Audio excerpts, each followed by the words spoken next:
The movie begins with a man named Ciro walking around a neighborhood in Buenos Aires. Ciro is a thug, and when he spots a car that catches his interest, he makes his move. He breaks in, climbs into the driver's seat, and steals the stereo. But wait, in the overhead compartment, he finds a pair of Ray-Ban sunglasses. He pockets them, but it's not enough. Still not satisfied, Ciro clenches his body and forces out a fart, just to add insult to injury. Now, finally feeling like his work here is done, Ciro moves to leave, but the door, it doesn't open. Confused, he tries the other doors. Nothing. Trapped with no way out, he scrambles over to the back seat, desperately fiddling with the trunk latch, hoping to find an escape route. But no, it won't budge. Panic sets in. He bangs on the window, tries to break it with all his strength. No success. Ciro won't give up that easily. Determined, he dismantles the door's inner panel and reaches his hand inside, hoping to pull some miracle. Instead, he injures himself badly. Blood drips from his hand, yet still, the door remains locked. At this point, Ciro is at his wit's end. Desperate, he pulls out his gun and fires at the windshield. But to his horror, the bullets ricochet right back, piercing into his thighs. Ciro screams in agony, his voice echoing in the empty car. With blood pouring from the wound, he rips off his shirt, tying it tightly around his thigh, hoping to stop the bleeding. So far, he's managed to avoid being noticed, but now he has no choice. He pounds on the window, yelling, hoping someone will hear. Just then, a woman appears outside. She stops. She's right by the car. Ciro yells, bangs on the glass, begs her for help. But she only pulls out a mirror and begins fixing her makeup. He yells louder, but she walks away without even a glance. Ciro is utterly defeated. In a last-ditch effort, he grabs his phone to call his wife, but before the call connects, the battery dies.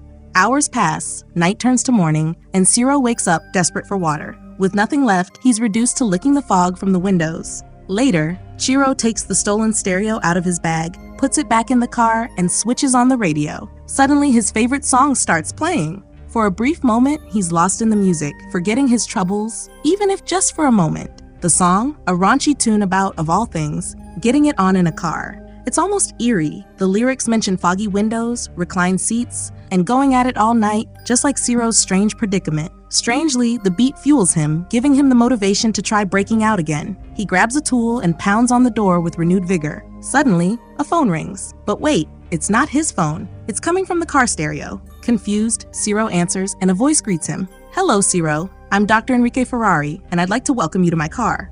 "What?" Ciro's jaw drops as Enrique introduces himself, casually explaining that he's the owner of the SUV. He's been robbed 28 times before, and Ciro, well, he's lucky number 29. This revelation sends Ciro into a rage. He yells, demanding to be let out, but Enrique cuts him off. "Shut up and listen," he commands. With chilling calmness, Enrique explains the car's special features. He calls it the 4x4. Its doors can be locked remotely, it's bulletproof, and thanks to its active suspension, it can't be moved from the inside. The windows? Soundproof and polarized. And Ciro realizes with horror, he's completely trapped. Enrique's voice grows darker. "There's one part that isn't bulletproof," he says. "The gas tank. It holds 120 liters of fuel and it's full right now. If Ciro tries anything funny, the car could explode with him inside." Stunned, Ciro listens as Enrique goes on, his tone shifting. He talks about his past, a widower born 60 years ago in Quilmes. He had a simple, middle-class childhood in a time when doors didn't even need locks.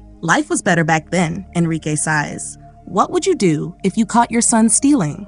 However, Ciro has had enough. He threatens to report Enrique to the police. "Release me," he orders, voice dripping with rage. "Let me go so I can end you and your entire family." But before Ciro can finish, the phone cuts off. Moments later, Enrique turns on the air conditioner, lowering it to the coldest setting, to torture the thief. Ciro struggles to turn it off, but it's hopeless. With no other option, he wraps his shirt around his bleeding wound.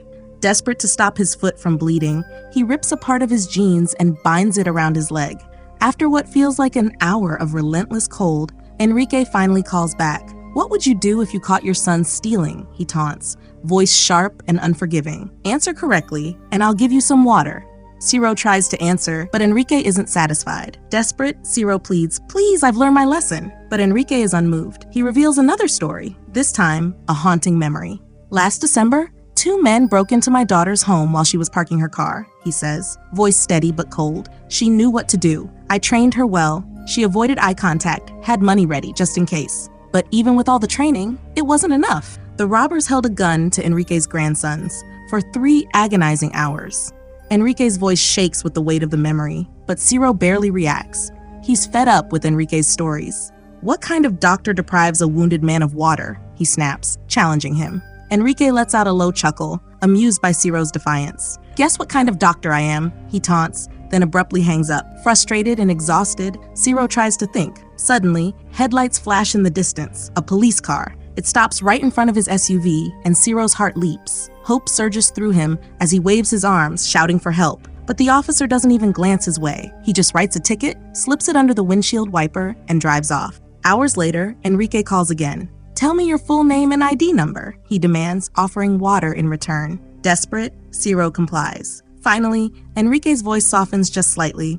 "Go to the back," he instructs. There's water in the washer hose. The water is a light blue color, but a dehydrated Ciro couldn't care less. He gulps it down, breathing a deep sigh of relief. Still, hunger gnaws at him, and without food, he's almost driven to eat a bug that somehow found its way into the car. Later, Ciro inspects his wound. It's turning yellow. Feverish and weak, he leans back, miserable. Enrique, sensing his condition, decides to give him a break. He turns on the AC, allowing Ciro a moment of comfort, and then, unexpectedly, reveals his own grim news. He's dying of cancer, with just 1 year to live. As Enrique drones on, Ciro, barely listening, strips down to his skin and eventually passes out. His body has also started to turn yellow. When he comes to, Ciro, desperate, flips through the car manual, hoping for a way out, but only ends up tearing out a page and eating it in pure frustration. At his lowest, he urinates into a container and drinks it to survive. Then, out of nowhere, hope flickers.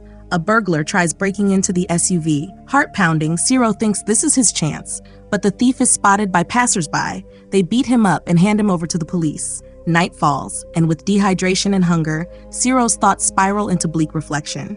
He muses about the world, how a tiny percent hoards everything while the rest suffer. "Laws made by the rich, for the rich," he mutters. "I won't obey them, even if they gun me down." His voice cracks as he confesses, "That's why I became a thief, just like my father and grandfather." The next day, Enrique calls again, and in a strangely cheery tone, reads the newspaper to Ciro. He's in a good mood, so he reveals a hidden chocolate bar behind the brakes. Starving, Ciro devours it, and then spends the day lying low, watching people outside the SUV. When night falls again, desperation takes over. Ciro pounds on the car door he'd been stripping from the inside, hitting it over and over until he finally breaks through, a tiny hole to the outside. He presses his mouth to it, screaming for help, but no one hears. Enrique later calls, his voice sharp, and reveals that he's contacted Ciro's family. The moment Ciro hears his family's name, a flood of emotion hits him. His eyes well with tears, and his voice cracks as he warns Enrique, "Don't hurt them, please." He then, with pain in his chest, asks in a trembling voice, What did I ever do to deserve this?" But Enrique doesn't relent. He pulls out Ciro's criminal record, his tone cold. "You ended someone's life, Ciro," he says, like a dagger to the heart. Tears stream down Ciro's face as he stammers, No, that's not true." But Enrique has the receipts, the damning evidence. "You broke into the Salerno brothers' house to rob them. They fought back, and you ended them." Ciro's breath hitches in his throat, but he's not done. Enrique continues, "And don't forget the bus driver you beat up." Ciro's hands shake as he tries to deny it, tears blurring his vision, before whispering through clenched teeth, "I've made mistakes, but I've paid for them." Later, in the isolation of the car, Ciro charges his phone using the solar power, and with a shaky hand calls his wife. The call goes straight to voicemail. He takes a deep breath and leaves a trembling message. "I'm so sorry. I messed up again. I don't know how to fix it." He breaks down, sobbing uncontrollably. After wiping his tears, he presses the car's start button. His fingers tremble with desperation, but then, miraculously, the engine roars to life. Apparently, it can only be started without a key after pressing it a certain number of times. He puts on the seatbelt, his hands shaking, and places the gear in reverse. But wait, the gear gets stuck in reverse mode. Now he's forced to drive in reverse. He speeds up, desperate, and crashes the car into a pole, hoping to attract attention. The impact is jarring, but thankfully, the airbag activates just in time. He's shaken, but he manages to kick down the weakened rear window, crawling out of the wreckage. He's in agonizing pain, yet somehow drags himself to a nearby gas station eatery, barely able to keep his eyes open. As he eats, relishing every bite like it's his last, suddenly the manager yells at him, "Pay for the food and leave." Oh, but that doesn't end well for the manager. And then out of nowhere, Ciro wakes up. Was it all a dream? He gasps, realizing he's still stuck in the car. Enrique calls again, and Ciro, desperate, threatens to harm himself, but it fails. Fed up, he tries again, but the pin gets stuck. Nothing happens. Enrique laughs at the thief's misery like it's all a game. "Look in front of the car," he says coldly. Slowly Ciro does, and there it is. Enrique finally reveals himself. He gets into the car with him, and Ciro, completely drained, is so fatigued he doesn't even have the strength to run. Enrique, unfazed, tends to Ciro's wound as if it's just another task. Then, as if nothing else matters, he gets distracted by a work call, leaving Ciro to seemingly fall asleep. Just then, Ciro fails to shoot the doctor and jumps out of the car. He's finally free, and with everything on the line, fires a shot into the air, screaming for help. But before he can get far, Enrique's right on him again, trying to drag him back to the SUV. A policewoman spots them and yells at the doctor to drop the gun. The situation escalates fast, and in just 2 hours, the area is swarming with people, media, and police.